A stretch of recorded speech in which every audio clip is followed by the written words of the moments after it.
Ryan, can you walk us through just, the week here of practice, the confidence of this group, and what you guys are feeling heading into Saturday's Eastern Final? Yeah, I'm excited for the opportunity, right? We got the work done to get here, and now we got a lot more work to do. So there's going to be a tough challenge. They do a lot of good stuff. I think, Jason's doing a good job with them. Noel's doing a great job with the defense, and, we got to prepare hard, and that's what we're doing this week.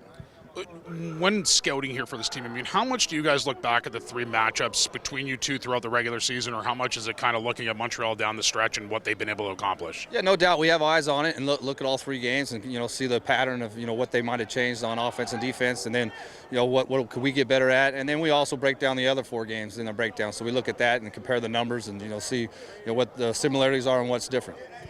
Starting off on a right foot, if you're watching the game last week, the semifinal, it was kind of slow back and forth between Montreal and Hamilton. How much emphasis do you guys putting on getting off to a good start, and especially running the ball early? Yeah, no doubt. We got to run it early, get them out of their different looks. They give us some different looks, and we got to really, be clean on our rules, who to block. And, we want to start fast. We had the luxury of doing that last year. But, we had, the week off, and hopefully we don't have rust early on. Andrew Harris, update on him, whether or not if he gets in on Saturday? Yeah, he'll be available for us. So Andrew's going to play. We got him and AJ, share some reps, and then, potentially get Leak out there as well. What does Andrew bring back to the lineup, and maybe not so much on the field but off the field as well? Well, I think just level of confidence and understanding the work that it takes to get to where you want to go, right? So, I think he's kind of sat down with the guys and said, hey, we've done a great job to this point. Let's not lose sight of the hard work that we need to go. We can't just walk in and, walk on the field Saturday and expect to win. This is going to be Chad's first playoff start. Obviously, we know what happened last year in the Grey Cup. What have you told him to kind of settle the nerves, if there is any, or what have you been preaching to him? Yeah, I haven't just sat down with him. I'm planning on doing that today or tomorrow. Just to tell him he doesn't have to be, a Superman, doesn't have to do anything special, doesn't have to carry the team. Play good football and make the plays that are there to be made. And, the rest of the guys will play well for him as well, but he doesn't have to be superhero and put too much pressure on it, and let the fact that it's a playoff game is no different than his last game. Sticking with offense, Demonte Coxey's had a great year this year, especially against Montreal. What have you seen from him, and what has he brought to this offense, in your opinion? Well, he's a down-the-field guy, right? We could throw it up there, and he can go high-point it. He's got good body control, good range. So, he gives us that added element that not anybody else can do, really. Another guy who's had a great year against Montreal is Tommy Neal. I know that you've talked about just the connection with him and Chad throughout the course of the offseason, with the work that he's put in the offseason. What have you seen from Tommy this year that is really encouraging? Well, Tommy's been one of our best ball-in-hand guys. So once he catches, he gets north and south and splits defenders. So he's done a great job with that, and just the confidence you can see him, continuing to grow, get better, and he's pretty physical as well. So he's done some good stuff in the run game, and then he's got that second level speed. He gets on the DB's toes, and he could be a threat down the field too. Coach, thanks for this, and good luck this week. Thanks, Mosey. A little bit of deja vu for you. Last year, come back, Eastern Final, and, score that first touchdown of the game, first touchdown of your Argonaut career. Kind of similar this year. It's now, coming off the sixth game and getting back here. Just walk us through the preparation that you've had to do the last couple of weeks to get your body and, mind mentally prepared coming back into the lineup. Yeah, even dating back to when I was in Winnipeg, I did the same thing again. So it's I'm getting used to it now, and to be completely honest, it was tough for me, getting hurt at that point in the season, and then having to go through that whole process of rehab and trying to stay locked in, and it doesn't get any easier as you get older. But we have a great training staff here. The guys on the team really supported me, and for me, I just wanted to get back to be able to help make an impact in some way. It's just getting back in the field and trying to facilitate and be all I can be when I was off, and now I'm just blessed to be back here, and I'm really looking forward to getting another playoff run. What's the connection between you and AJ this year? You guys seem to just have this, remarkable relationship on and off the field. You walk us through that and just how much you guys have helped one another, especially on the field and off the field. Yeah, me and AJ's relationship has definitely grown, rapidly from the last 2 years, and I consider him, a great friend off the field, and we'll be friends for a lifetime, just based off of, the things we've kind of walked through, talked through, played through, and been through as teammates. So, it's definitely.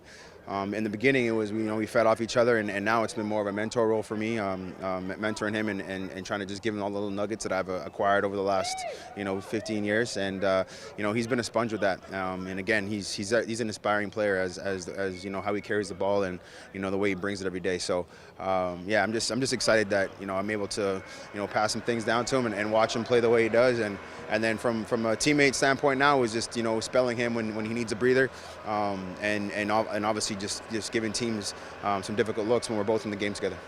What have you guys during your pre-scout seen from this Montreal team that, especially last week against Hamilton? I mean, they kind of started slow. I was asking Artie earlier about, getting the run going early. Is that something that you guys have been preaching about too, is running the ball downhill? Because, this team's done a great job of that this whole entire year. Well, I think if you look at Montreal as a whole, their defense is the strength of their team, right? So, as an offense, we know that's going to be a challenge for us, and they're very good at creating turnovers and putting the offenses in tough situations. So, I think the biggest thing is ball security, controlling the line of scrimmage, and that's obviously meaning the run game as well too, right? So, but I think the biggest thing is that time of possession and making sure that we're making good decisions with the ball, controlling the ball and making sure that we're keeping their offense and special teams, away from making plays.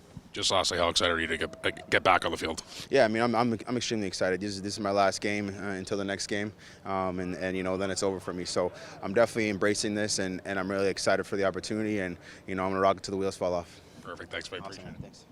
Chad, you just walk us through the week here leading up to the Eastern Final, just the preparation and the mood and atmosphere here at Lamport. Did you guys get ready to go to your third straight Eastern Final for you, your second straight, and taking on the familiar opponent in Montreal?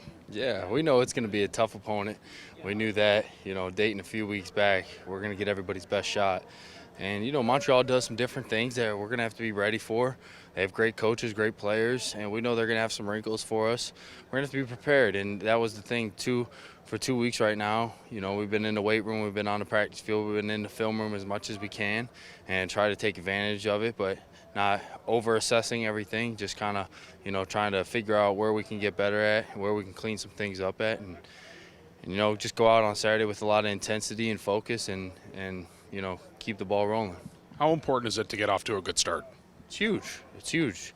In front of our home fans, with it being, do or die time right now, win or go home.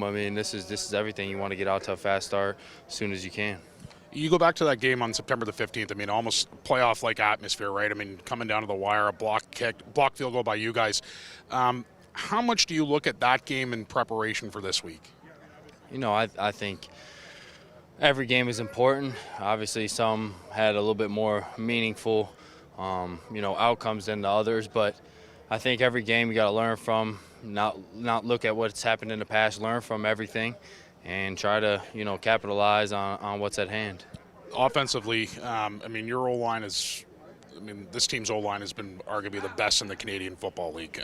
You look at Ryan Hunter, Sirocco, Nicastro, all these guys have been able to protect you and keep you upright. How big of an element is that going to be come Saturday, offensive line-wise? Yeah, it's huge. Obviously, we need to establish the run. We need to be able to throw the ball accurately, make the right reads, but it's a collective effort. I have to get the ball out on time, not hold the ball back there, make the good reads, and, when it's not there, check the ball down. So I think, it's going to be a tough game. It really will be, and, everybody's going to have to come ready. It'll be physical. We know that, but, we got the home crowd behind us.